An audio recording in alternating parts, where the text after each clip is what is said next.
So it is 10:25, and I am going to call to order the regular council meeting of October 24th. We have an agenda that's been presented, and there are a number of additions to that agenda. So if we could, under infrastructure item 4, if we would add in 4.1 integrated facility condition and assessment, asset retirement assessment update. So that will be 4.1. And then 4.2, I'd like to add in just a brief acknowledgement for the province on the 590 bridge that we worked together to get done. And then we had a request to have a discussion around the AUC webinar on November the 14th. So if we put that in under 7.2. And we have a second closed session item, so we'll call that 11.2, third-party business, section 16 under FOIP. Can I interrupt for a minute? That's 587 bridge, is it not? 587, sorry, yes, sorry. Thank you. 590 was the diversion.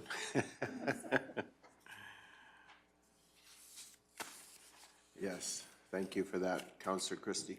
Any other additions to the agenda? Councillor Cunningham. Can I add to Council Committee Reports Division 5, Harvest for Kids and Flapjack Fiesta, please? So 9.4, Division 5, Harvest for Kids.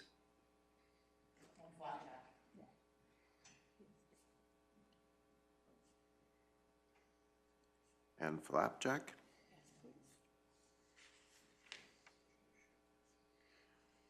So 9.4 would be Division 5 Harvest for Kids, and 9.5 would be the Flapjack Fiesta in Trochu.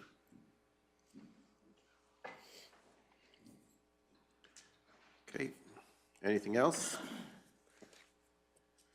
Seeing none, Councillor Christie. I'll move the agenda as amended. Okay, so we have a motion to approve the agenda as amended. All those in favor? And that is carried unanimously. Thank you. The council minutes for the meeting from October the 10th have been pre-circulated.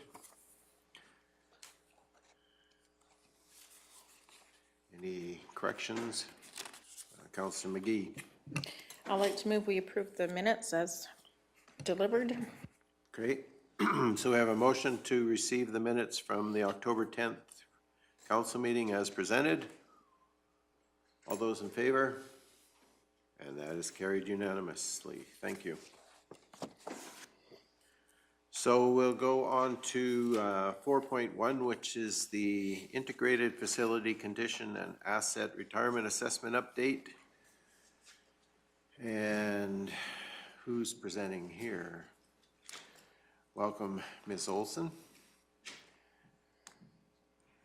And anytime you're ready. Thank you. Good morning, Raven Council. Good morning. So first and foremost, I'd like to thank you for your time and attention as I present the Integrated Facility Condition and Asset Retirement Assessment Project. This project was previously shared with Council for information on the October 17th Committee of the Whole meeting. So today, on behalf of the administration, I'm presenting this project with a formal request for approval. So as noted on the report presented on October 17th, this project is comprised of two separate projects, the Facility Condition Assessment and the Asset Retirement Obligation Assessment. These projects were combined for synergies and cost savings, and the project requires expedited approval separate of 2024 budget deliberations because it needs to commence immediately to ensure alignment with PS 3280, which is the Asset Retirement Obligation Standard under Public Sector Accounting Standards. Alignment with the Public Sector Accounting Standards is required for a favorable audit opinion for our 2023 fiscal year. So today I'm presenting some new information concerning the budget for this project Administration is anticipating that the cost requirements for this project will be around $325,000 over 3 years. Administration is suggesting the use of the contingency reserve to fund this project. And a breakdown is $125,000 in the first year and $100,000 for the years thereafter. So if approved today, administration will proceed with the RFP process immediately. The goal will be ensuring completion of the first phase of the project by early March so that the ARO results can be factored into the 2023 financial statements accordingly. This concludes my opening statement. Director Gannon and I are open for any questions you guys may have regarding this project. Thank you. Appreciate the presentation. Are there any questions? Discussion?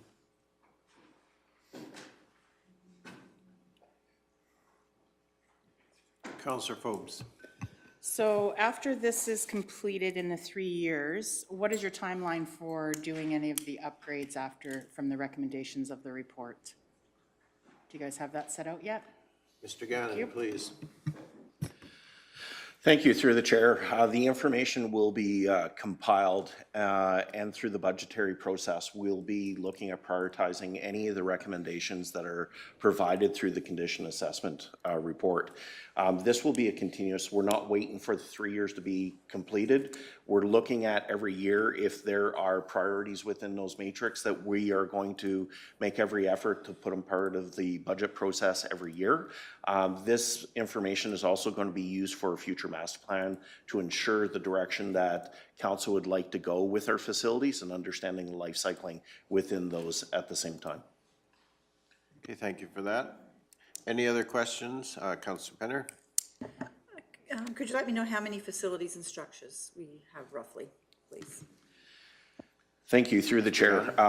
We have approximately, I believe it's 33 facilities and 45 structures in total. We're targeting the 33 facilities.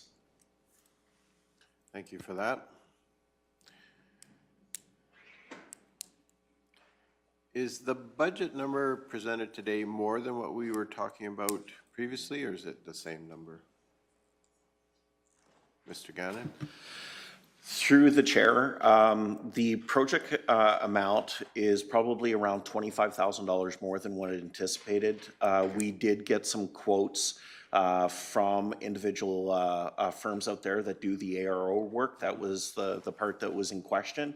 But also the environment out there is changing quite drastically. So if it is any more than what's anticipated, we'll be coming back to council for further funding approval. Okay, thank you for that. Any further questions? Councillor Cunningham. Just to clarify more for our ratepayers, like when you read it, it says asset retirement obligations. So I think people would just be wondering who we're obligated to and like, are we mandated to provide this assessment? Thank you, Go through ahead, the Ms. chair. Olson. Yep. So the asset retirement obligation, the obligation comes from a legal requirement. So it depends on how that legal requirement is worded. So my example last week was with asbestos. There's no legal requirement today if the building is not being demolished to remediate that, but in the future there is that requirement. So we're just required to figure out the cost related to that and report it on our financial statements as a form of transparency to our users to be able to see what future obligations we may have regarding some of these assets. Thank you for that. Appreciate the clarification. Any further questions or discussion?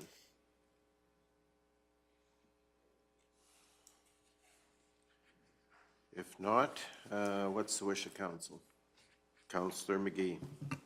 I'd like to move that we approve the Integrated Facility Condition and Asset Retirement Assessment Project with an allocated budget of $325,000 to be distributed over the next 3 years with an immediate commencement to be funded from the contingency reserve. Okay, thank you for that. I guess I would have one question related to the funding source. So is the intent that the first year funding be drawn from there and then we would budget accordingly in the subsequent years, or is the intent that we would take the entire 325 from the contingency reserve? Ms. Barney? Thank you, through the chair. The intent would be that we would fund the initial amount through the contingency reserve, and then we would make that, the remaining components a part of the formal budgets going forward. Okay.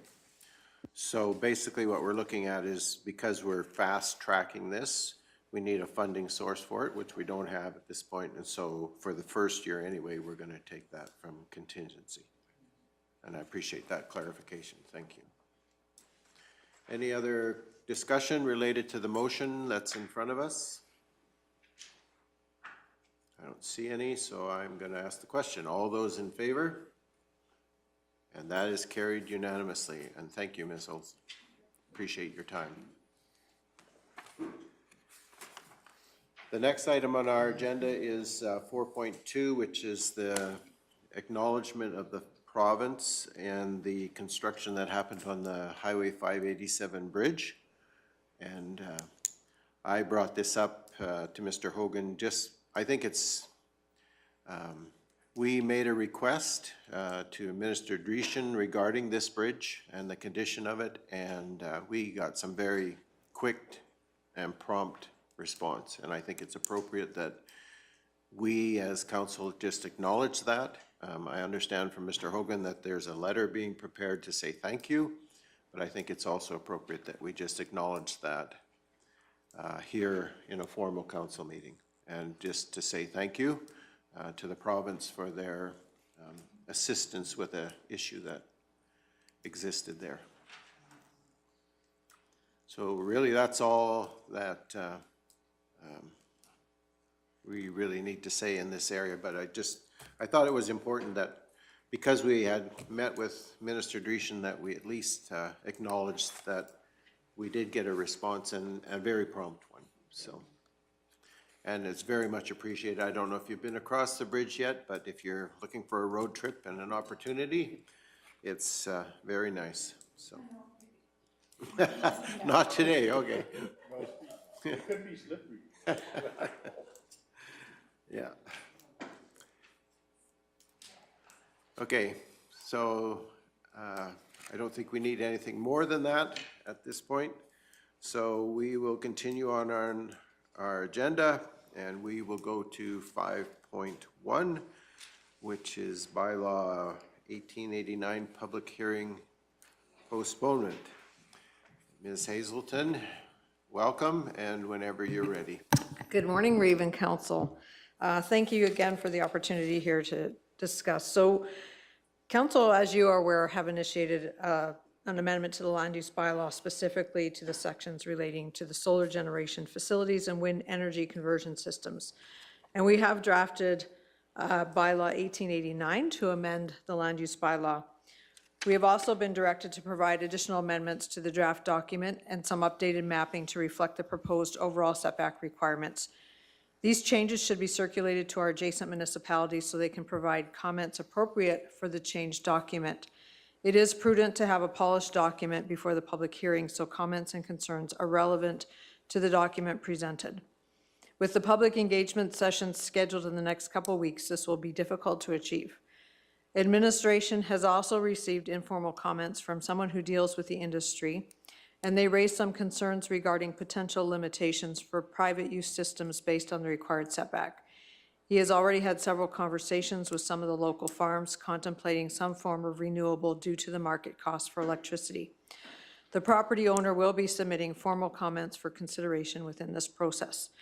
Administration would like to take some additional time just to ensure that we are aligned with council's position as it relates to landowners contemplating a private system, and therefore also require some additional time to provide a revised document that captures all of council's desired amendments. Additionally, again, this revised document will need to be forwarded to the adjacent municipalities so they may have an opportunity to comment on those changes. Due to these factors, we request the public hearing be postponed until the December 12th council meeting.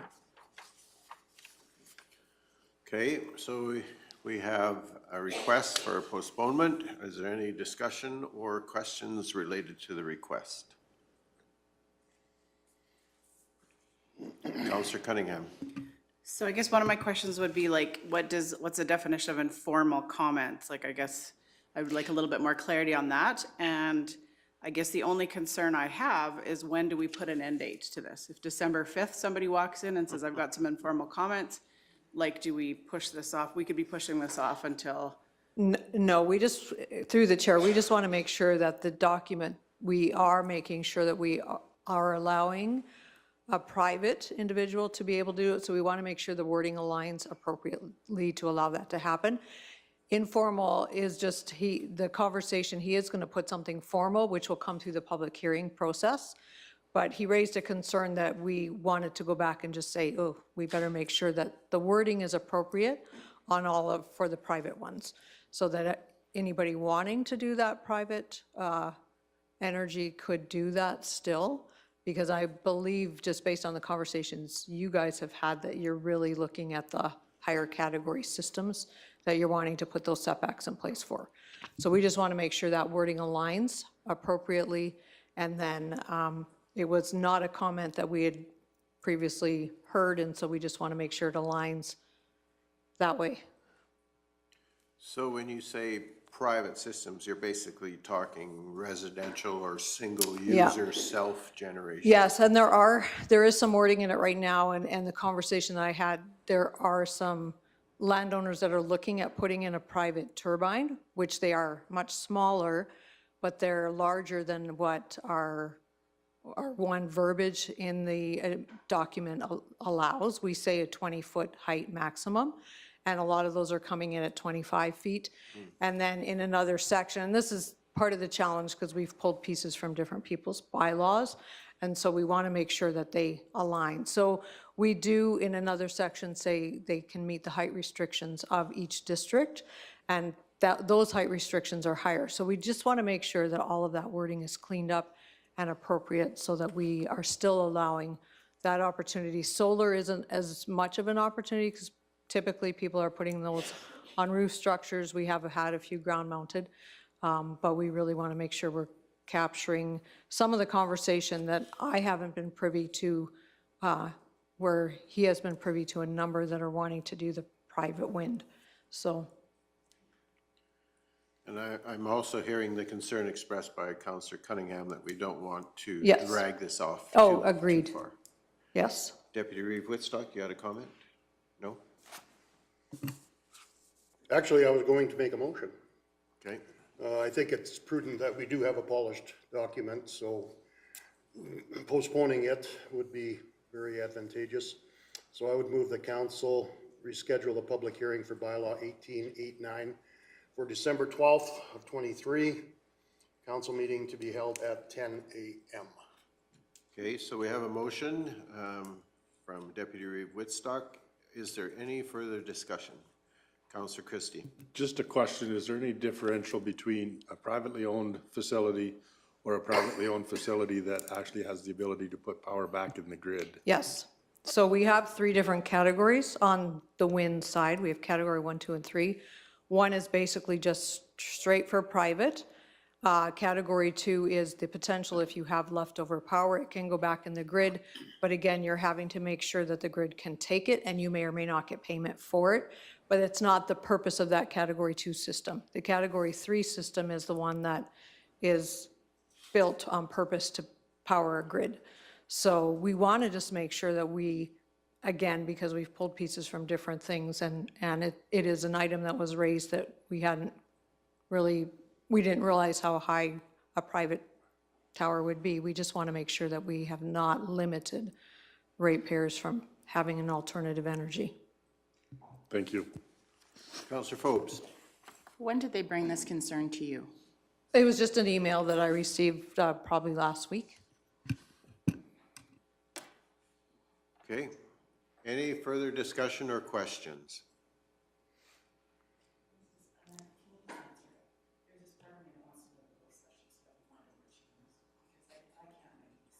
Okay. All right, so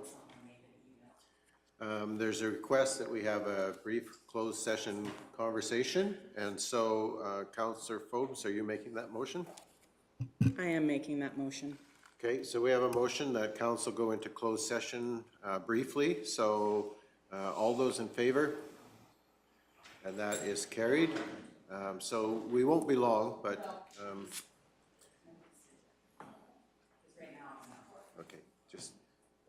That's fine.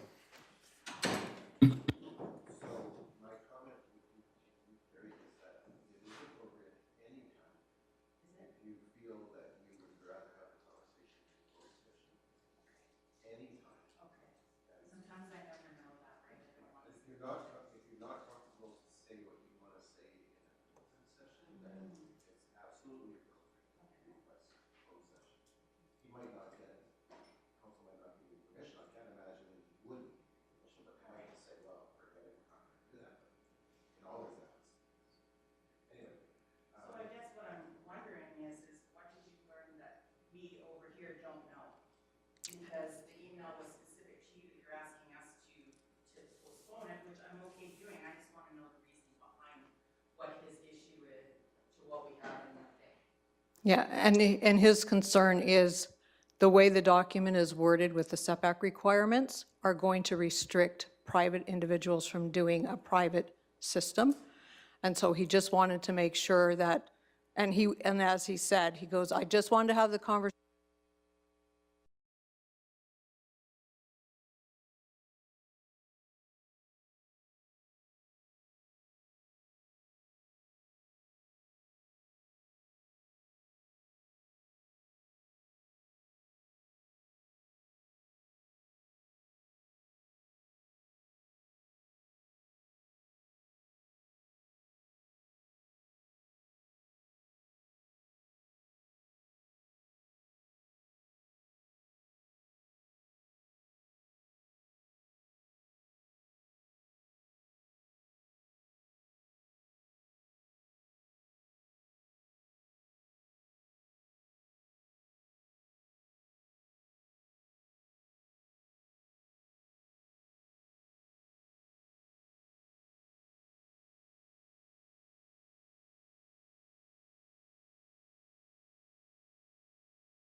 it is, if it's not really a discussion that you want to have in a public forum. But you have to be careful, the other side of it.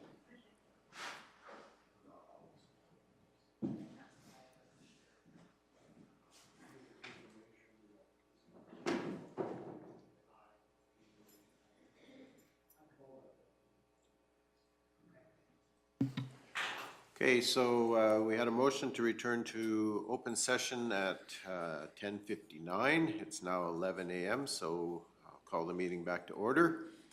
And I'm also going to say we have a motion on the floor that council moved to reschedule the public hearing for Bylaw 1889 on December 12th, 2023 council meeting to be held at 10 a.m. So that's the motion that has been made by Deputy Reeve Woodstock. Any further discussion to the motion? Seeing none, I'm going to ask the question. All those in favor? Opposed? Motion carried. And my comment to you, Ms. Hazelton, is I appreciate your focus and attention to detail here.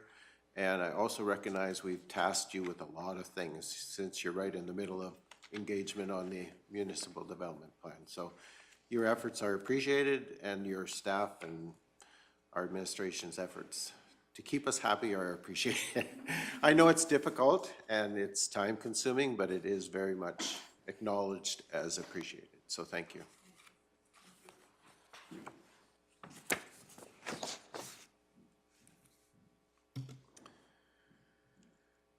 Okay, the next item on our agenda would be item 5.3.1, which is the Trochu fire truck repairs. And welcome, Ms. Grossfield, and whenever you're ready. Thank you, Reeve and Council. Today I'm bringing to you a request for decision on the Trochu fire truck. The recommended motion is that Council accept the Trochu fire truck repair report for information and authorize the transfer for up to $55,000 from the contingency reserve to the protective services budget. Background on this. So following the annual mandatory pump testing on all of our units, the contractor identified pump problems with the Trochu tender. He actually found there was aluminum in pieces in the water. As such, a replacement is recommended. However, it takes up to about 14 weeks for the parts to arrive. They are made in Austria. And so may be able to sooner get them from Minnesota, but right now that's kind of where we're at. The specialty of fire trucks. The approved protective services operating budget does not have sufficient funds to cover a repair this major. We budget about $5,000 per department, I guess, to kind of help with that, and that budget does not cover that. So the options, administration has looked at different options for the pump repair versus a replacement.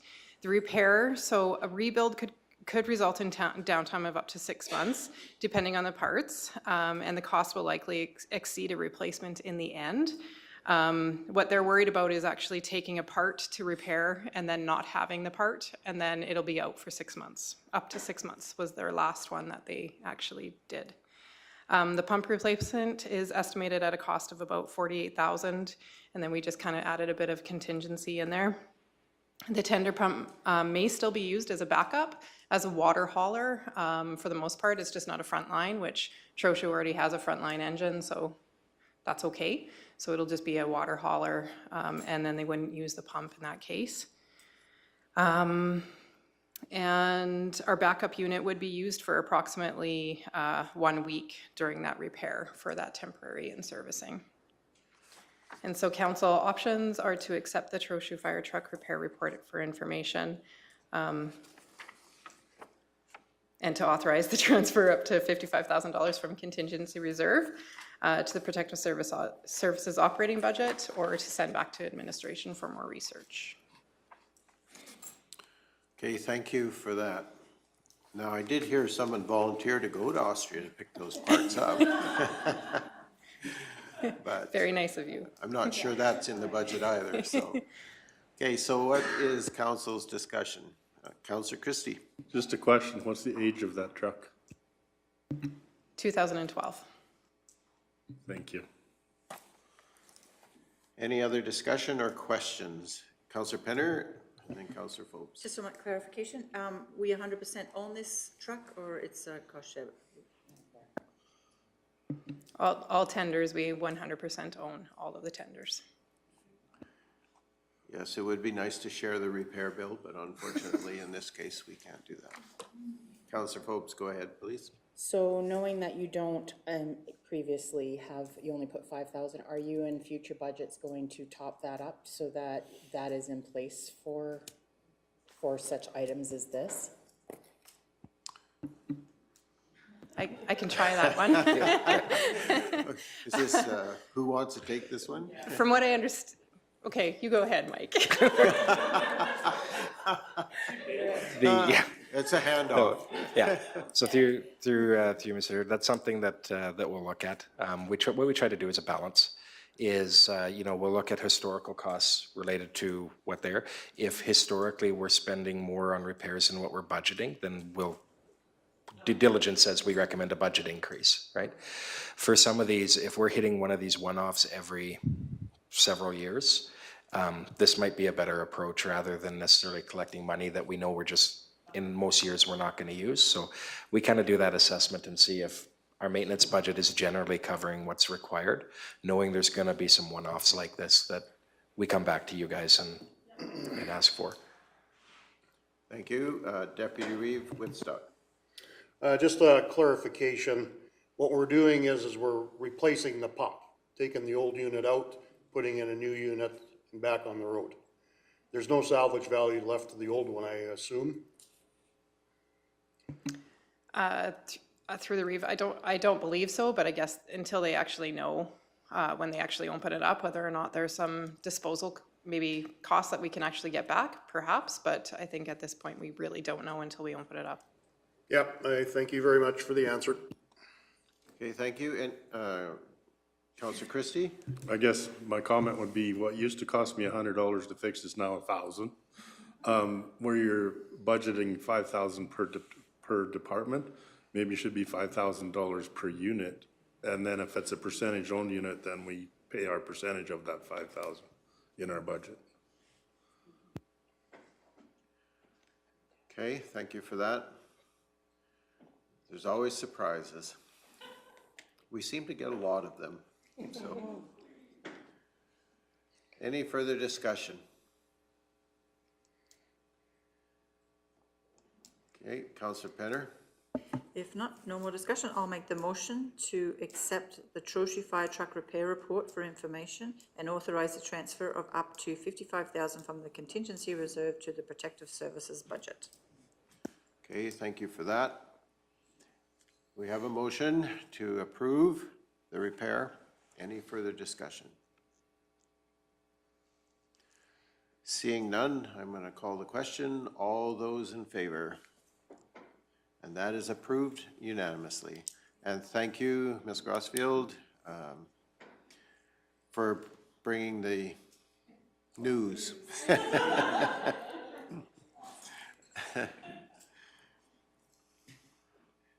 All right, next item on our agenda is 5.4.1, which is the Economic Development Survey.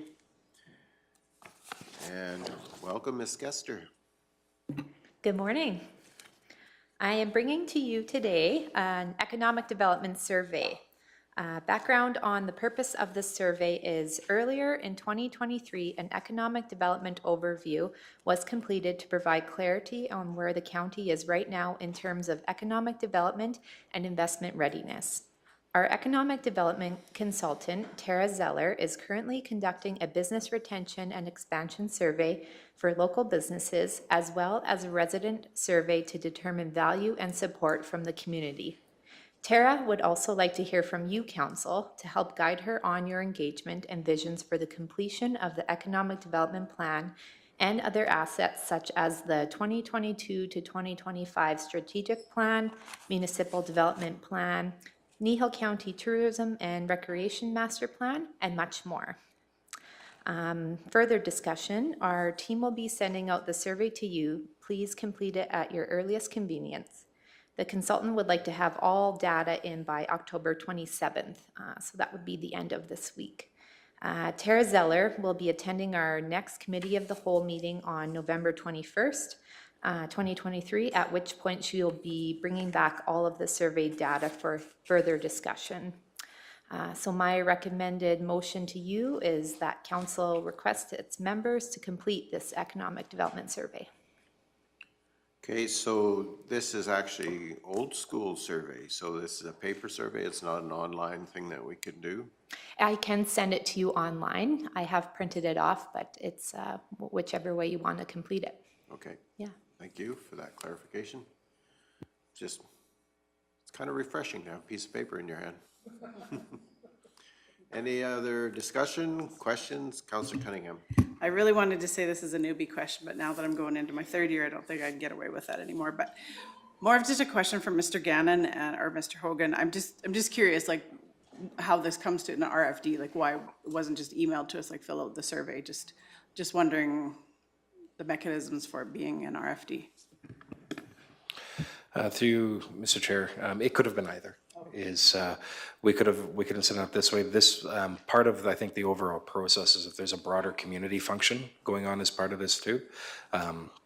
Like Ms. Kester mentioned, there is a community survey in progress. There is a business revitalization. So part of getting that, getting a point of getting that message out as to that, hey, this is ongoing. The feedback that we're going to get from that is, well, hopefully we get feedback from that so we can use it to put a plan together. But at the end of the day, we could have sent this out either way. We felt it took a bit more prominence by giving it to as a request for decision. Councillor Phopes. Can I ask that I can just move the date to be returned to the 30th, Monday instead? Because I have a lot of things this week that is not just council related. I have some personal issues that I have to take care of with family members. And I'm not sure, the weekend's gonna be when I'm gonna get this done. So I'm just asking, can I give mine on Monday instead of Friday? So you want to send your homework in late? Yes. Okay, so I guess the question would be for you, Ms. Kester, in terms of how this affects Ms. Zeller and her compilation. Mr. Gannon. Thank you, through the chair. This is our community's plan forward for economic development. We will adjust as council wishes in order to ensure that the information is accurate and represents it. So if you need to extend the deadlines, we'll work with the consultant to ensure that you get what you need. Deputy Reeve Whitstock. I am technically challenged. So could you please send it out specifically to my email or maybe everyone's email? And that way I don't have to paste, cut, whatever the heck you do with these machines. And Here you go. Asking yourself your seat. okay, well, I still can't send that one. But anyway, if you can do it in an email, I can fill it out and return it. Yes, I could do that. Can you email a pencil along? I got the. That'll cost you. Councillor Cunningham. I'm just wondering if you guys can gauge the response, if you've had good response from the business community or community members at large. And just wondering, are you folks doing visits to businesses to kind of encourage them to fill it out, or how is that working? So currently with the business retention and expansion, it is done through a data consultant. Their name is Deloitte, and they've been doing phone interviews. And so far we've gotten back 77 responses from businesses. And earlier, different on this project, but we worked with Community Futures on doing a visitation blitz, and that was earlier on in July. So that data will also play into this. And so far for the community responses, we've had over 600. Councillor McGee, and then I'll come to you, Mr. Gannon. Just to add to that, I have been notified that some people do a lot of screening of their phone calls. It comes up as Deloitte, and this has not, they've never left a message. And I would like to ask that they always leave a message about what this is, so that when they call again, that people take the call. I think your numbers would go up. Thank you, that's a good recommendation. Thank you for that. Mr. Gannon. Thank you through the chair. This program has been a fun one to navigate through because we've been working with a lot of partners on the side. Our contractor, Tara Zeller, is working with a subcontractor which specializes in business retention expansion programs. When we did work with Community Futures on their engagement on their business aspect, we found we struggled door to door. We struggled trying to get information from the businesses, and we've seen more success at this point. We do understand that there may be some, let's say, tiredness of surveys or questions and trying to find the response, but we'd like to implore the community to hear us now that this is very important to shape the economic development plan, and the information is incredibly important to provide the stats for those businesses and understand. We have provided some communication on our web pages, on our Facebook, to ensure that individuals understand that partnership, and they are working on our behalf.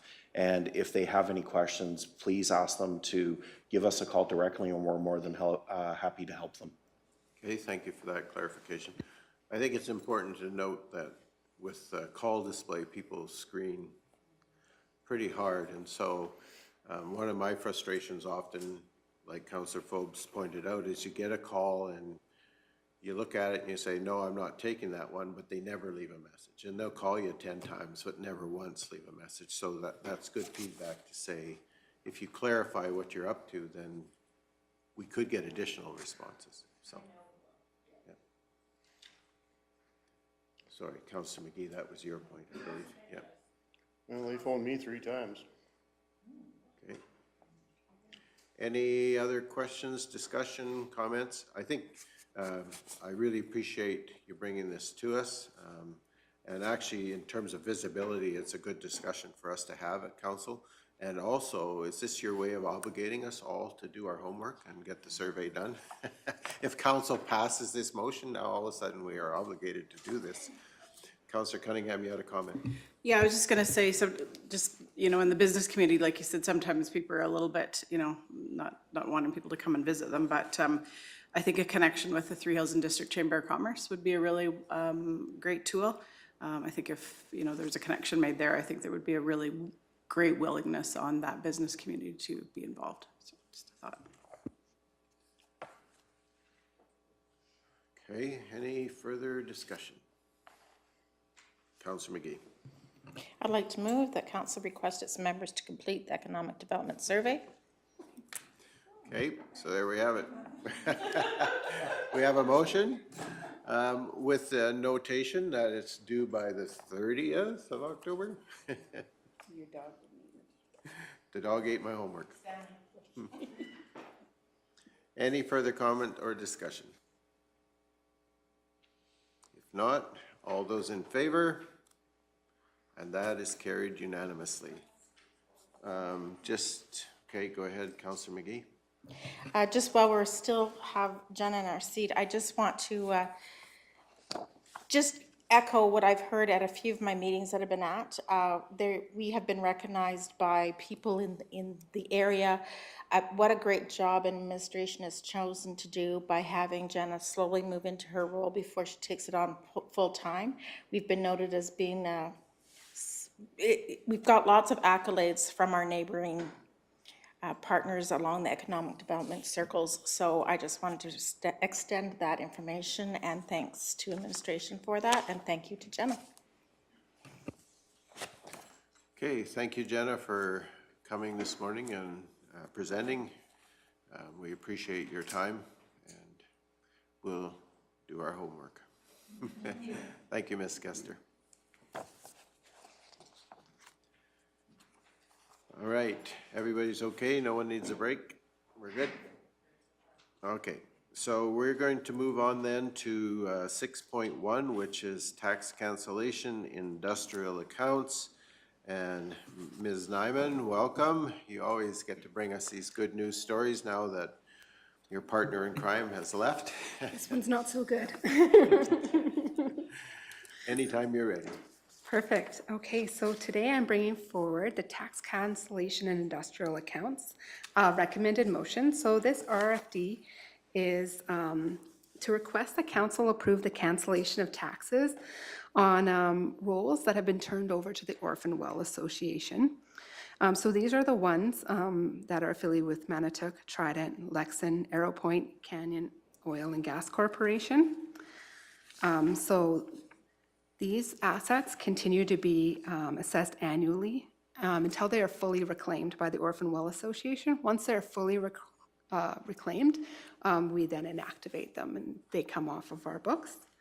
I'm also that a council approve a cancellation of taxes that have been deemed uncollectible. And these are associated with petroleum, or Pocahontas Petroleum and Crimson Energy.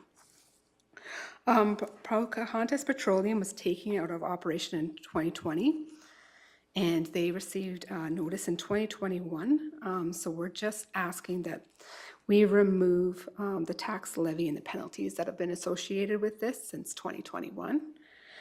Crimson Energy was acquired by Ultima Resources in February 9, 2020. They had not paid their property taxes for 2019, 2020, 2021. When Ultima Resources acquired Crimson Energy, they disputed that this is not one of the ones that they acquired. This resulted in a zero assessment, and we haven't had any assessment for this well since 2021. And so this account is just sitting, collecting penalties for 2022 and 2023. So the county's operating budget identified that these, like we were anticipating that these were going to be a write-off. So we put, it's part of the $250,000 as provisions for allowance amount. That's in the budget. So, sorry, I lost my place. So the total we're requesting to be written off is $89,268.72. And that is $75,545.07 for the Orphan Well Association rolls and $13,723.56 for Pocahontas and Crimson Energy. So what we have done in the past for these is we apply through the province for an education requisition credit, which is short name is PERC, and an industrial requisition credit, DIRC. And this provides municipalities with an education and designated industrial property tax credit equal to the uncollectible amounts on these delinquent oil and gas properties. So this is available through us through the 2023 tax year and can be applied for in January. We've estimated that this amounts for, that we're going to be requesting in January for PERC would be $5,299.24 and about $339.20 for the DIP. It's a little bit lower than last year. Last year was $7,690. So we are requesting that council approve the cancellation of uncollectible taxes and direct us to apply for this provincial education credit as well as the designated industrial credit. They're kind of the same application form. Yeah. Any questions? Okay, thank you for that. Just clarification, I guess. In the request for decision, you do outline the two separate amounts as $75,545.07 and $13,723.65. Yeah. And then in the motion, it actually contains the total, which is $89,268.72, but it also has the other 13. So we're not, we're not talking an accumulation of those two, we're just talking an actual amount of $89,268.72. Yeah, that is the total. That is actually just a typo. We split the amounts on the second page, but didn't fix the front page so that one should say $75,545.07. Yeah, that's correct. Yeah, so the total of them together would have been that $89,268.72. Okay. Okay, thank you for that clarification. Any further questions or discussion? Councillor Cunningham. So this might be a question for another time, and Mr. Hogan, you can tell me if that's appropriate, but this question came to me on the weekend. Before the province approves a license to allow company to remove water, is there any consultation with the municipality to confirm if there's any outstanding taxes? Mr. Hogan. Through the chair, there's not.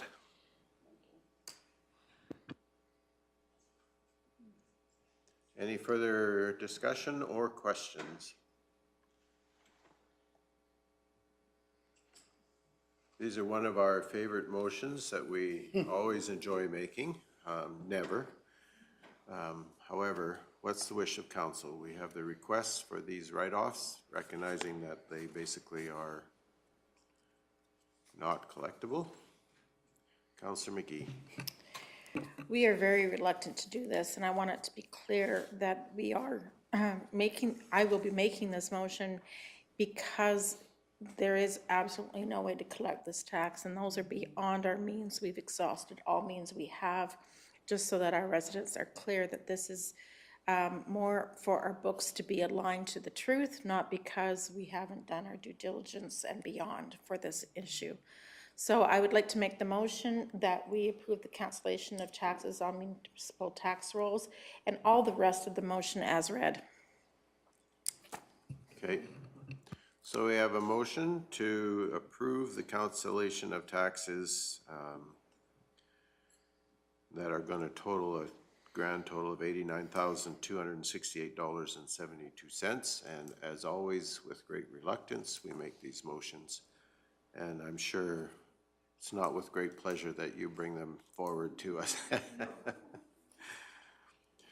Any further, so the motion would include the direction to administration to apply for the PERC and DIP refunds as well. Any further discussion? If not, I'm going to ask the question. All those in favor? And that is carried unanimously. And thank you, Ms. Nyman. Thank you. Appreciate your diligence in bringing these. Thank you. Okay, the next item on our agenda is 6.2, preliminary reserve strategy.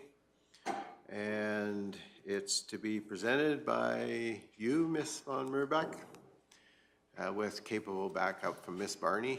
You're going to tag team this one? Okay. Anytime you're ready. Good morning, Reeve and members of council. Today I'm bringing forward to you a preliminary reserve strategy. This represents the initial steps toward a more robust reserve strategy, which will guide the county into the future in long-term planning. Reserves are vital to a municipality's health, and they enable municipalities to plan for the future. They allow us to plan for operating and capital needs, avoid interest expenses associated with debt, and generate investment income and strategically manage cash flows for the county. Healthy reserves are a result of effective policy surrounding the management of them, as well as effective long-term planning that can accurately inform appropriate reserve levels. At present, the county has 17 different reserve funds that are a combination of operating and capital reserves, with a total balance of $59,800,000 as of December 31st, 2022. The updates within this report that are being proposed are intended to support the transition to a more robust reserve strategy that will further define reserves and align the county's future asset replacement and repair needs.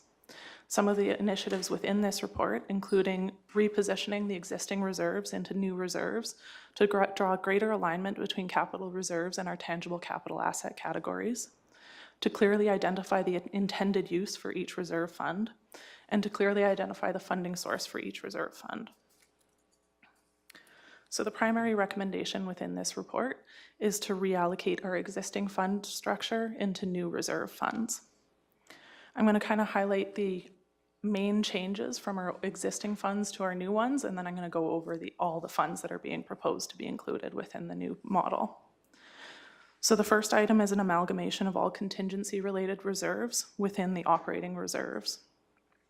This would be consolidating the contingency reserve, the revenue stabilization reserve, the emergency disaster reserve, and the transitional funds reserve.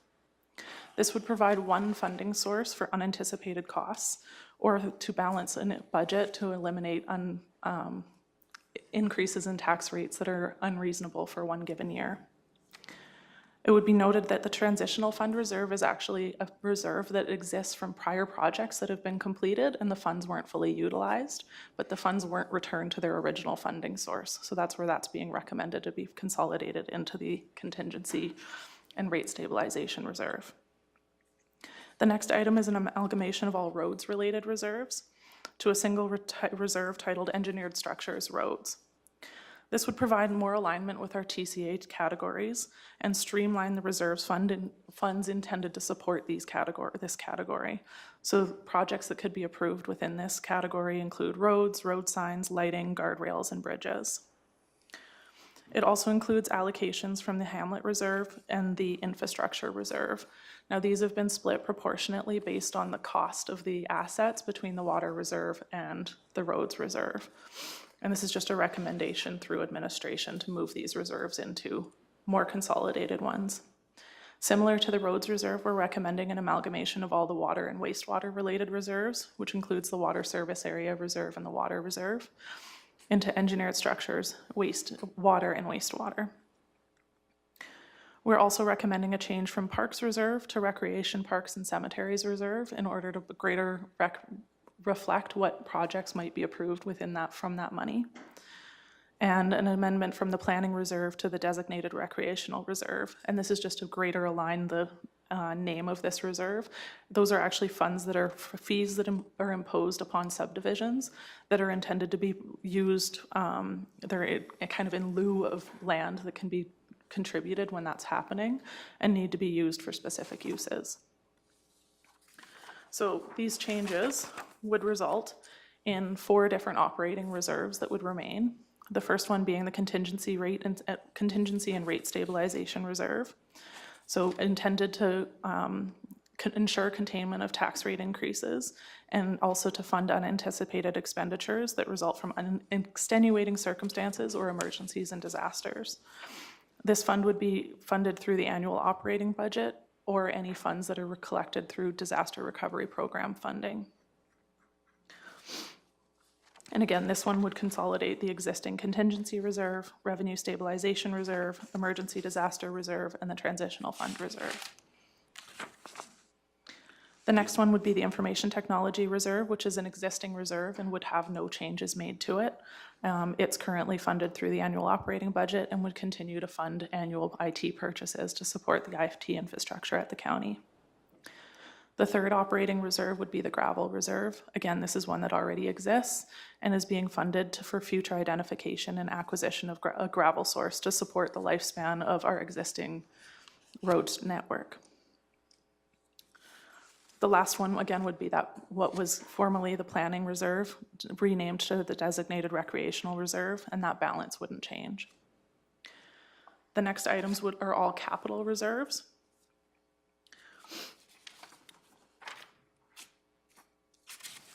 The first of which is the Recreation, Parks, and Cemetery Reserve. Again, this one is one that exists as the Parks Reserve, and the balance wouldn't change.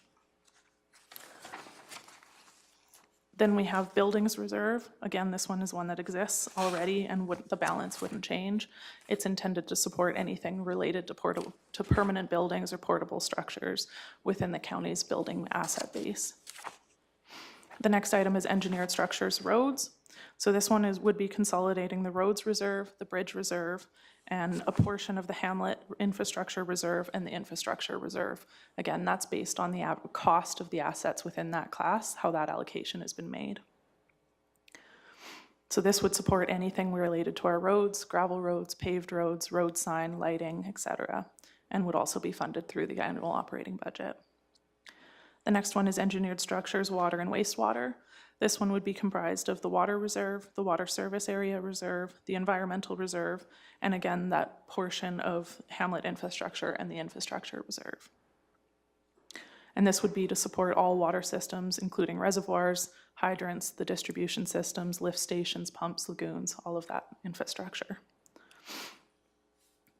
Then the next one is the capital equipment replacement reserve. Again, this one is one that exists already and is funded through the annual operating budget as well as the sale of assets as they are replaced, and supports the purchase of heavy equipment, light and medium heavy duty trucks, fire trucks, etc.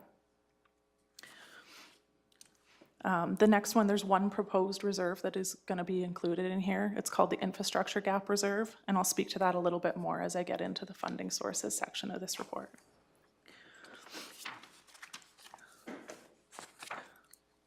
So at this point in time, reserves are funded through our annual operating budget, but administration has identified some complementary funding sources that could be utilized to ensure that reserves are growing on a consistent basis that are outside of the core operating budget and the way that that functions. So administration acknowledges that the county has a large inventory of TCA assets, most notably a considerable level of water-related assets, especially in comparison to some of our comparable municipalities. Originally, reserve contributions that we've been put through the operating budget have been funded off of the historical cost of these assets. However, as we're progressing asset management, we acknowledge that the replacement cost of these assets is significantly different than the purchase cost was. And so that creates something called an infrastructure gap. And administration acknowledges that there's an infrastructure gap within our asset base, but we don't currently hold enough data to truly understand what that volume is and what asset base that comes from, whether it consists mostly of water-related assets or from road-related assets. As asset management matures, we're going to have a much better idea of what that infrastructure gap, what the total number is, and exactly what assets are generating that infrastructure gap. But in order to kind of move towards accommodating that and plan for the future, we're recommending that we start putting some transitional funding options into our reserve strategy. One of these comes from investment income. So at this point in time, investment income is built within our operating budget, and the struggle with that, so it balances our operating budget every year. The challenge with that is that the amount of investment income changes every year. In the past 10 years, we've had a low of $304,000 worth of investment income, up to an anticipated $1.7 million this year due to interest rates. The challenge with that is it creates struggles in terms of balancing a consistent tax rate. And so one of the things that the administration is recommending is to actually move towards removing investment income from the core operating budget and transitioning it to being automatically contributed into reserves every year. So what's being recommended is that this would be a 5-year staged approach so that there isn't the reliance on investment income isn't immediately removed from the operating budget. Right now, we have $763,000 worth of investment income in the operating budget. What administration is recommending is to decrease that down to $600,000 for 2024, $450,000 2025, and so on until 2028. There'd be nothing in there from the operating budget side. So that would result in anything above the budgeted investment income would be automatically contributed into a reserve. And administration is recommending that that go into an infrastructure gap reserve. Now, this reserve would be kind of a temporary reserve until we have a better picture of what the total infrastructure gap is, and then that money, anything that had been contributed into there, would be reallocated to the other capital reserves that were being proposed today.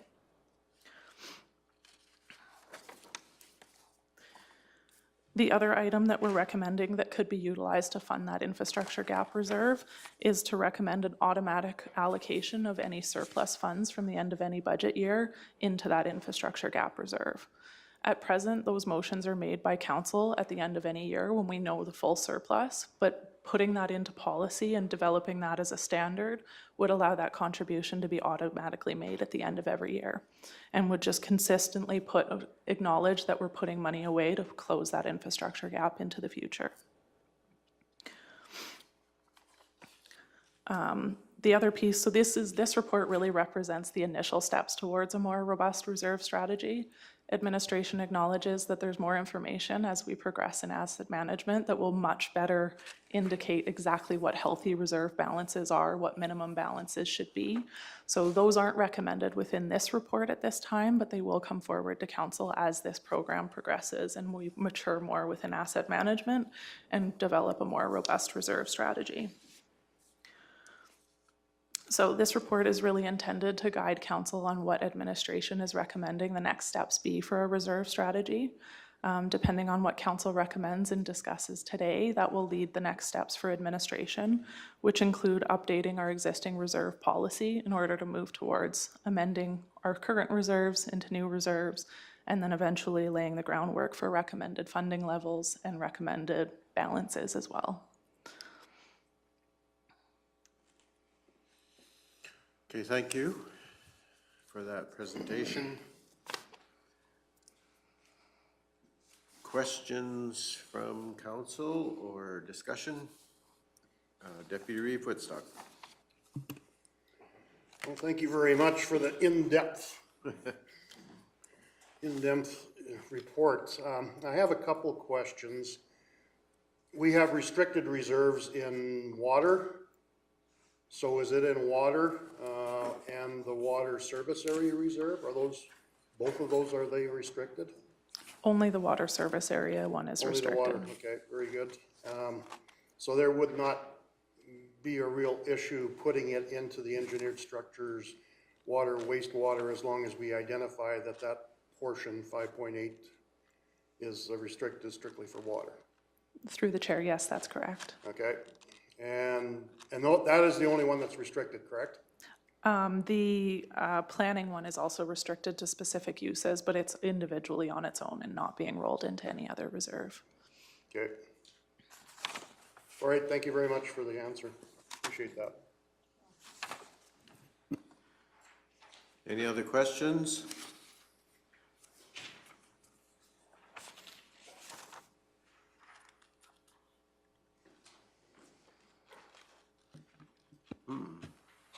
So I guess I have a concern, and my concern is the way we are planning to fund the infrastructure gap reserve. And the two funding sources that I see in here are investment income surplus and 75% of operational surplus.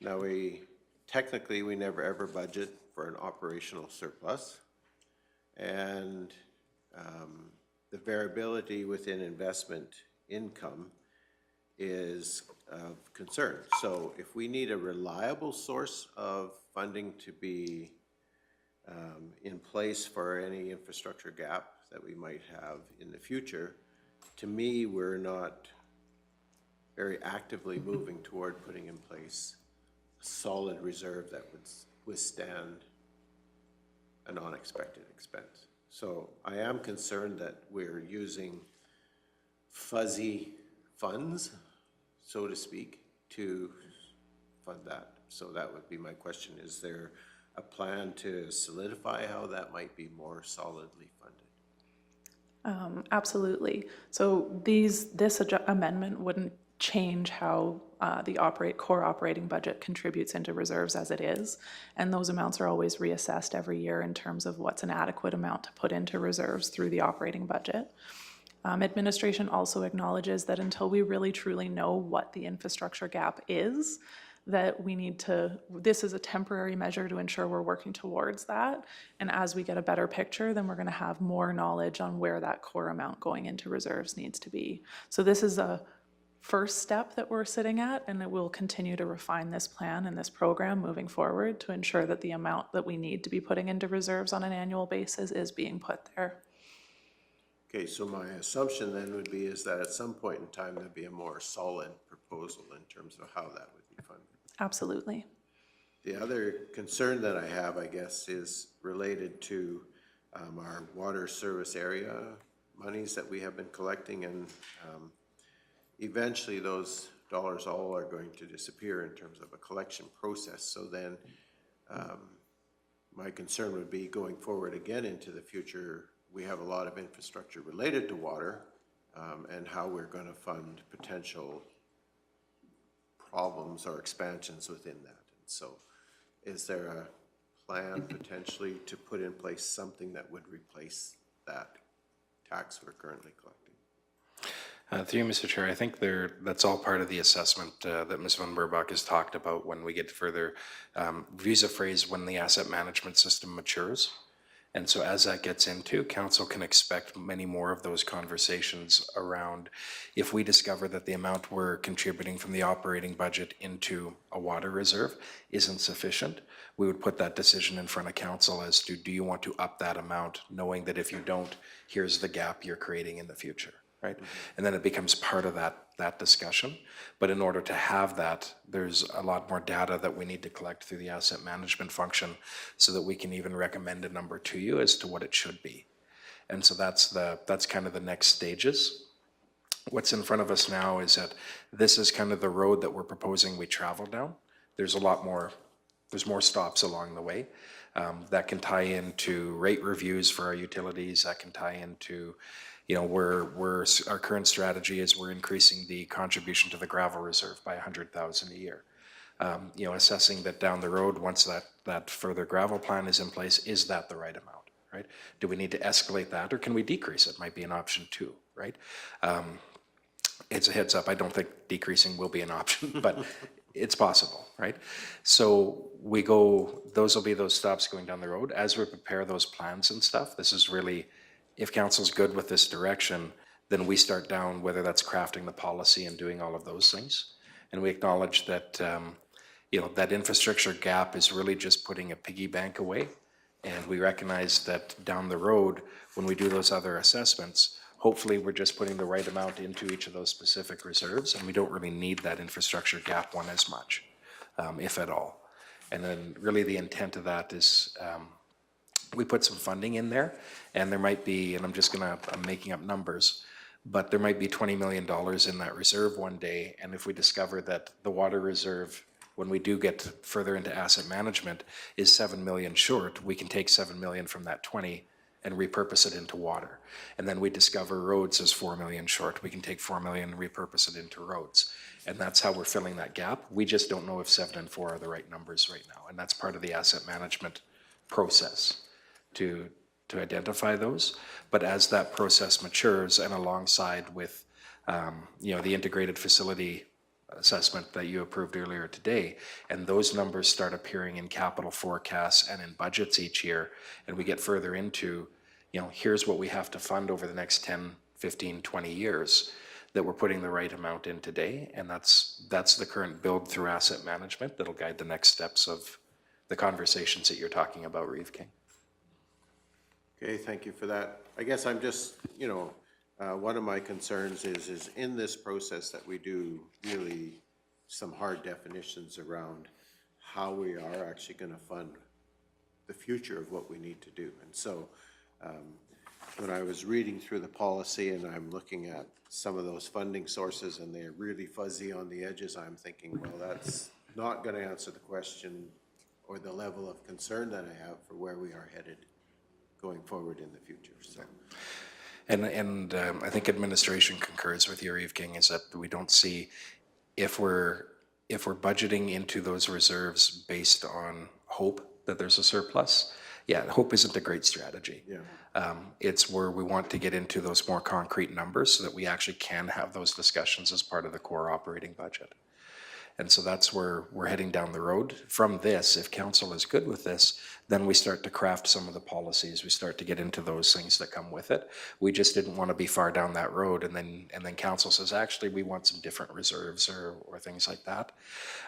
Really, the infrastructure reserve and the funding there, and you're right, it will fluctuate year to year, is instead of us coming back to you once a year with an RFD saying, okay, here's the surplus, what do you want us to put it towards?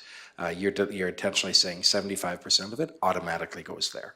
Mm-hmm. And we don't need to ask the question because you've already told us the answer, right? Ditto for the investment revenue was the other component, is we don't need to come back and say, you know what, we budgeted 700,000, we got 1.5 million, what do you want to do with the 8? You've already told us it's going into that piggy bank. if we go forward with what we're proposing here. But more concrete strategies still need to be developed, and that'll occur alongside asset management. Yeah, and I guess the other side of this whole discussion, from my point of view anyway, is I was concerned that in the budgeting process, when we're talking operating funds, that we are trying to budget as clearly as we can for what we need, as opposed to going wink, wink, nudge, nudge, let's add an extra million so we have a surplus at the end of the year. I really would like to say to taxpayers, we're doing this deliberately and proactively, and here's why we're doing it, rather than say, oh, guess what, we got a surplus. Now we know what we're going to do with that surplus. So that was my other concern, is that we'd be very clear with the process in terms of why we're going to do what we're doing and what the end objective is. And that's also why I'm looking for eventually someone to say to me, the minimum we want in terms of a reserve in whatever area is X number of dollars, because we feel that'll be sufficient to meet the need that we have. So, any other concerns or questions or discussion? Planning for the future?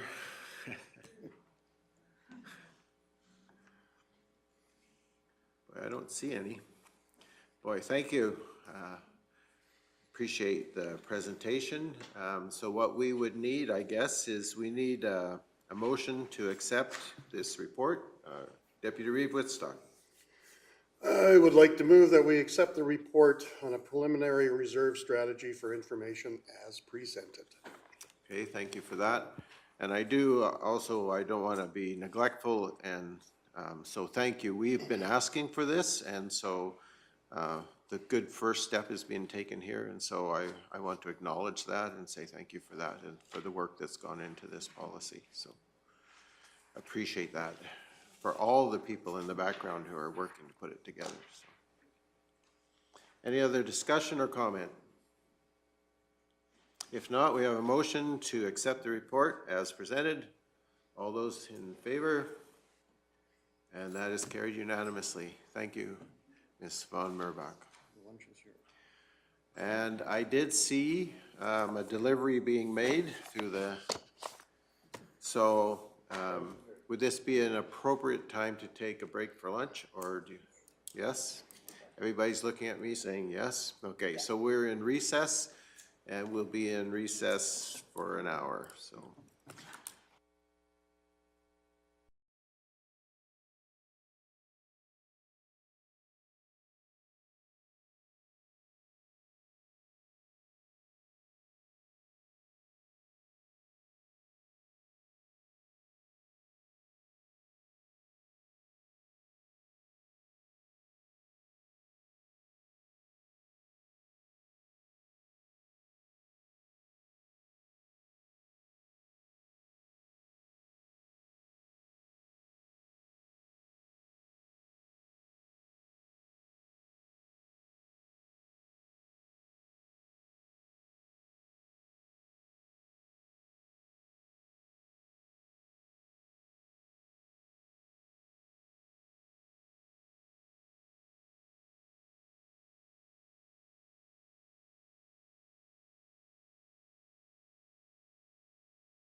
So it is 12:52, and as promised, we're back. And so I'm going to call the meeting back to order. And we are at the point in our agenda where we're doing community grants to nonprofit organizations, policy 15.3, round 2. So, Ms. Vanderkoel, anytime you're ready. Thank you, Reeve King. I bring you Agenda 7.1, Community Grants to Nonprofit Organizations, Round 2. At the October 17th, 2023 Committee of the Whole meeting, Council discussed the 2023 Round 2 community grant applications. At that time, Council reviewed 6 applicants, equaling $16,710. The initial balance in the community grant program before round 2 was $14,722, while the Committee of the Whole approved a total of $16,710 to various projects. This led to a deficit of $1,988 in the community grant program. Council approved budget also includes $3,600 for a Century Farm Award program. As no applications have been received this year for the Century Farm Award, this funding remains available to Council. Even after covering the community grant program overage, there would still be funding remaining, which would be used for at least one Century Farm Award if an application is received before 2024. So Council options today are to approve the recommended community grant applications, or to amend the recommended community grant applications, or to receive for information and ask for further information. Okay, thank you very much. So we have the community grants, round 2. We had a conversation about them in our Committee of the Whole. At that point, we did make a recommendation to Council, but we do have options. So what is the wish of Council? Councillor Phobes. I make a motion that Council approve the allocation of round 2 community grants to the following nonprofit organization, with funds to come from Community Grant Program and Century Farms Award Program budget as listed. Okay, thank you. We now have a motion on the floor. Is there any further discussion?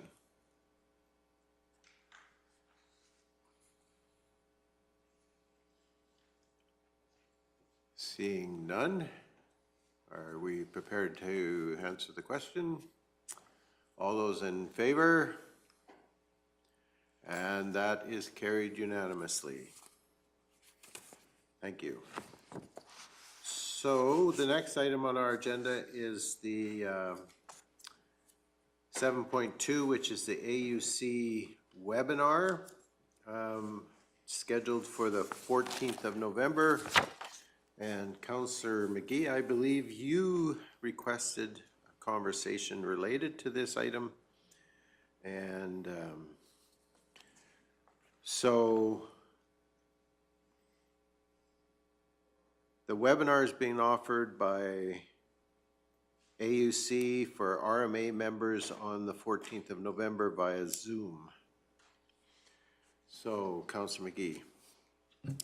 Thank you. I was just supporting an excellent piece of information that was shared by Councillor Cunningham, and I think should be better equipped to answer to what this is all about, if you would rather.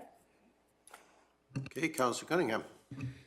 So the AUC is hosting in-person events. There's 2 out of 3, unfortunately, are occurring during the RMA convention. Yep. So those of us that are part of rural municipalities have been asking for a voice, and so unfortunately, since we'll be in Edmonton, we're not able, for the most part, to attend those. So I'm not sure if it was an RMA initiative, but I know they sent it out, and I don't know if they've been the ones to connect with AUC, but anyhow, they have put out that the AUC will be hosting that virtual event on November 14th. So there is other ways that people can put their comments on if you go to the AUC website, but it is fairly complicated.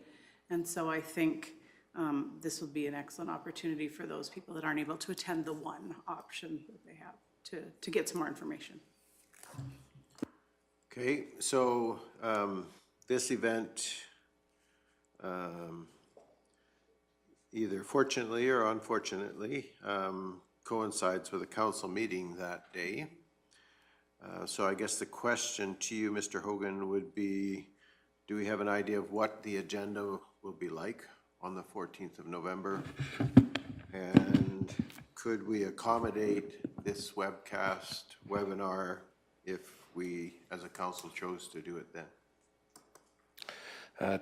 To you, Mr. Chair, the answer is you can accommodate it. That agenda I don't think will be light, because I think that's the date for the operating budget is coming back that meeting. That being said, in any council meeting, you could go into recess and take part in something like this, and then just go back into council when it's done. Okay. So you would just take an extended recess as a break from the council meeting, attend this, and then when this was done, go back into council, if council wasn't finished or wasn't concluded by the start time. Okay. The scheduled start, I believe, is 1:30, and an hour-long presentation is what they had in mind. So what's the thoughts, Councillor McGee? I asked for this to be on the agenda because I just really feel with the directions we've been giving to administration and our current situations that are imploding around here, I think we need to just make this a priority. But yikes, that makes for a long day. I also want to suggest that we need to, and I'm sure RMA is on top of it, I haven't had the chance, but this is for RMA members, yet it was done during RMA. How do we take you seriously if you are landing it so clearly not when RMA members can take advantage of it? I find that question needs to be asked. Okay, thank you for that. Any further discussion or comment? Kind of what's the feeling of council? Would we want to, if we haven't by then in person gone to a meeting, do we want to, I think we have to register, so we would register, I guess, as Kneehill County to participate in that webinar on that day, if that's the wish of council. So what's the thought?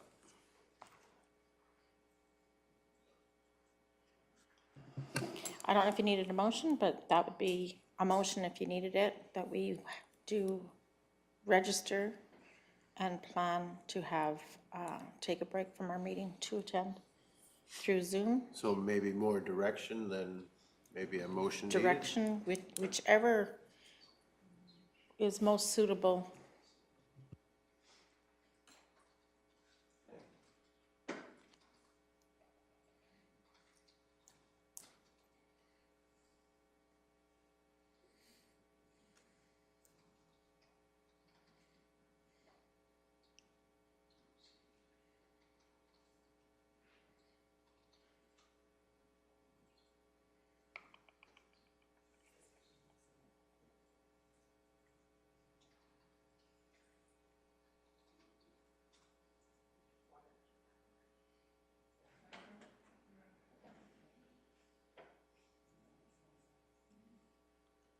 Okay, so does that reflect your direction, Councillor McGee? I like it, thank you.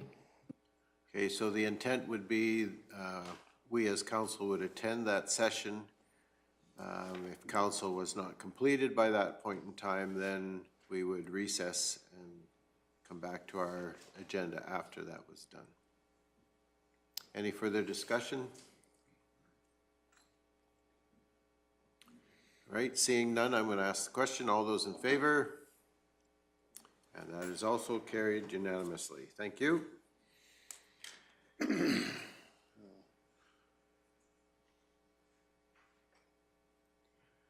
Okay. They can beam it to me.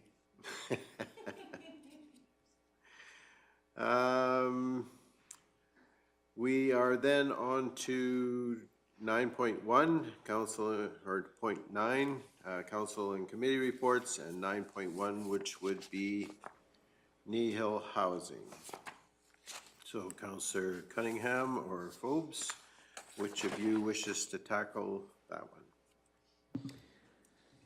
So I think the information is in the package from our October meeting, so I think if anybody has any questions, we'd be happy to answer them.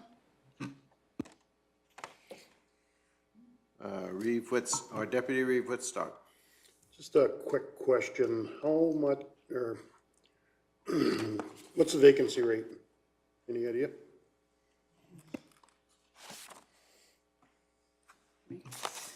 Have to confirm, we could certainly confirm the exact number. I know in community housing in Three Hills, it's full. It's traditionally always full. Then I know at the lodge, I don't know the exact number, but they were filling up quite well. And then I think in the kind of individual units, do you remember, Carrie, where they were? No, but some of the units are actually, they're not on for renting because they're updating them. So it makes it hard to have an actual number for you till all of those are done. Okay, But so- they're pretty close to being full. Yeah, that's what I was wondering. Yeah. Okay. Okay, any other questions related to the Kneehill Housing? Okay, then we would move on to Central Alberta Economic Partnership and Councillor McGee, your Division 1 report. Thank you. I just wanted to highlight that we have the fall general meeting coming up in November 16th. I wanted to be sure that people know that this is also attended by some of our administration, and anyone's welcome who's a member. So you don't have to be a representative if it happened to intrigues you. We will be having, this is always when we have our elections to the different director positions from the membership. And we do have a few vacancies that will be filled, and frankly, it's kind of concerning because a lot of our people with all the history will be a large number of what we are missing, and that's kind of, I hope we can get some nice, great people, and I'm sure we will, to fill that, but you can see some more adjustment for CAPE through that. I strongly advocated to the people who came to attend our meeting that we hosted here that not getting quorum to attend needs to really be looked at by the membership. And so we will be addressing that as well, just so you know. It was expected to have quorum, and then at the last minute, a couple other people weren't able to come, and we were all gathered here before we knew that. So that was really frustration for some people, of course. Wow, guys, thank you for giving me the grace of going to the Power of Place lunch in Innisfail that was hosted by the town of Innisfail. Very worth my while. Not only were the speakers fantastic, but what was not included in the invitation was a 1 hour roundtable discussion later for anyone who wanted to stay. And so we had a great discussion asking very pointed questions of the speakers of how to apply what they were saying to our communities. The ideas and the knowledge that is around the table, and to be able to sponge all that up was just really a great experience. And I contributed a teeny bit too. So it was good to be recognized, and the networking that has come out of it has been absolutely, there'll be a few points we'll see in the future. I think we'll be really glad I was there, actually. That's all I have to say. Okay, thank you. Any questions regarding Councillor Cunningham? So I was quite interested in that information, Councillor McGee. I just noted a couple of points that I really liked when they said show up, and the relationships and building those, that's one of the key things, which I 100% agree with that. I noticed in one part it said the biggest risk is the lack of tradespeople, which again, I 100% agree with. So did they have any thoughts on how we're gonna be able to improve that in rural Alberta, because I mean, I know it's just, it's a going concern, and I know there was a grant program, I don't know if they talked about that. Grant program for trades came out here a little while ago, but there was a lot of trades that were not included in the grant. So I just wondered if they had any mystical, magical ideas of how we can solve that. We did talk about it a bit.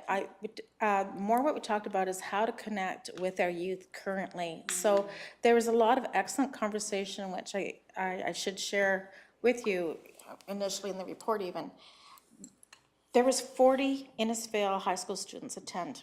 Wow. And that's where we're making the difference, I think. The more we can engage those students to see the value that they have in that, because we also spoke in the casual session about how we have a generation who didn't realize that is really important. There isn't the prestige maybe that they recognize with engineering or some of those other type of things that appear to have more prestige.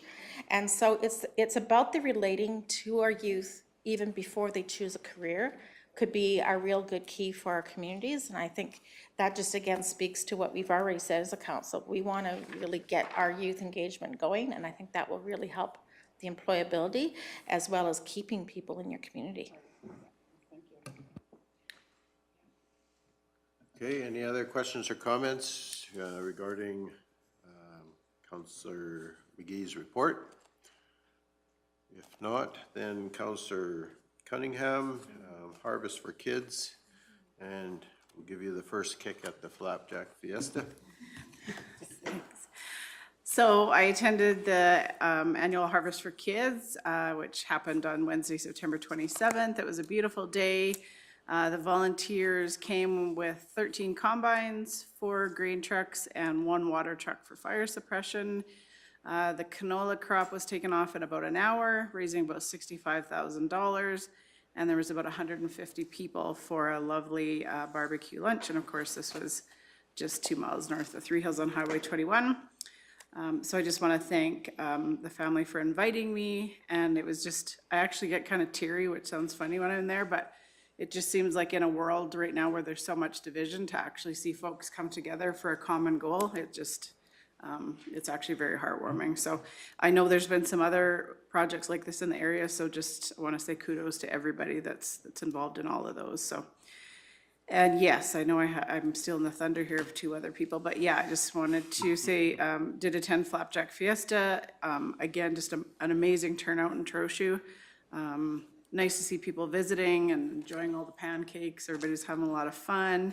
So just thanks to all the people who organized it, clean up, and everyone that manned the booths. And I know I had a couple of ratepayers that went home with door prizes, and they were really thrilled with them. So yeah, it was a really good evening. So thanks.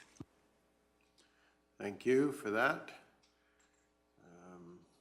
I guess the only comments I would add would be regarding the Flapjack Fiesta. As usual, in Trochu, they have an excellent turnout, and the community really came out and supported that event. The town did a lot of the background work on the Flapjack side of things and serving and cleanup, and I think Shelley and the FCSS people who were there were quite delighted with how that event went. And I know both Kiara and Michaela, who were representing the Family Wellness Worker Program and the Community Coach Program, were really happy with the conversations they had with people that night. And there was lots of kids around both of them. It's amazing how they've connected with the kids in that community, and so it was good to see. So a good event, well attended. Any other questions or comments? Councillor Christie? Just a comment on the Flapjack Fiesta. It was a big crowd and lots of good questions, and pretty receptive of the communications that we're doing with the county. They're quite looking forward to what our future plans are. So whether any of them will register for our workshop on day after tomorrow, we'll see. Told them there was a deadline, so we'll see what happens.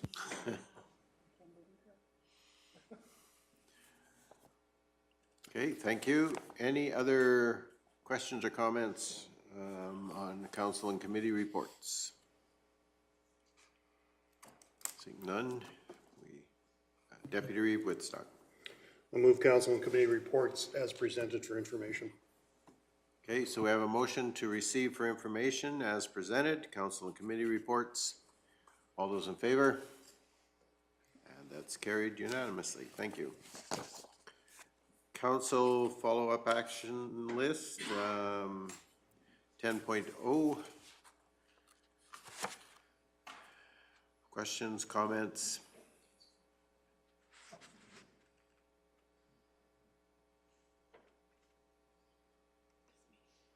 Councillor Cunningham.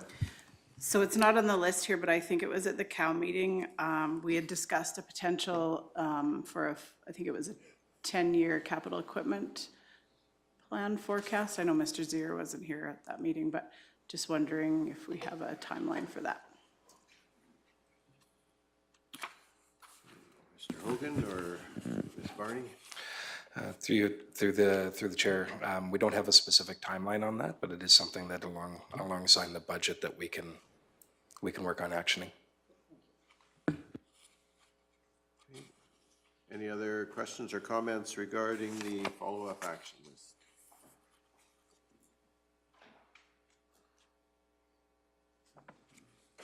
If not, we would need a motion. Councillor McGee. I'd like to move that we receive for information the council follow-up action list as presented. Okay, thank you for that. So we have a motion to receive for information the council follow-up action list. All those in favor? And that is carried unanimously. Thank you. We have some items of business to deal with in closed session, but before we go there, I think it's appropriate that we recognize Ms. Barney and her contributions to Kneehill County over the last period of time. We are going to miss you when you run away from us, and we are sorry to see you leave, and we wish you all the best in your future endeavors. And they're getting a good person, and we're losing one, so. Yeah, you certainly do, absolutely. Thank you, Mr. Chair. This kind of came unexpectedly, but yes, thank you very much. As I had alluded to earlier when I spoke with council in camera, it's been an incredible privilege to serve beside you and with you in serving the residents and the organization over the past year.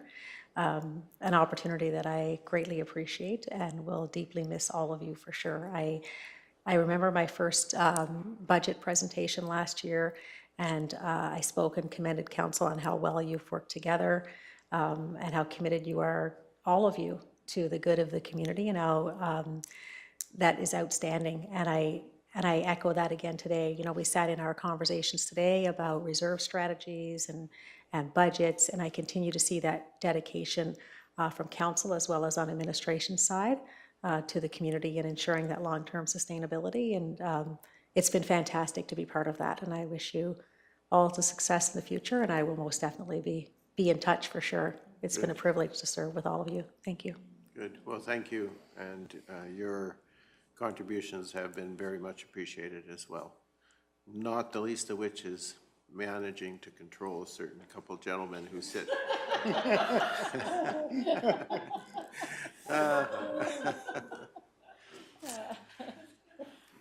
But no, in more serious note, thank you very much. We certainly appreciate what you've brought to the table, so thank you.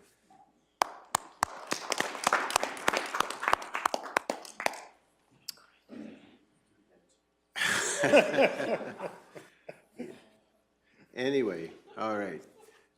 So because the rest of our meeting is a closed session items, I would entertain a motion to go back to closed session. Councillor Cunningham? So moved, eh? All those in favor? And that's carried unanimous.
So we had a motion to return to open council at 1:39. We recessed to allow the return of the public.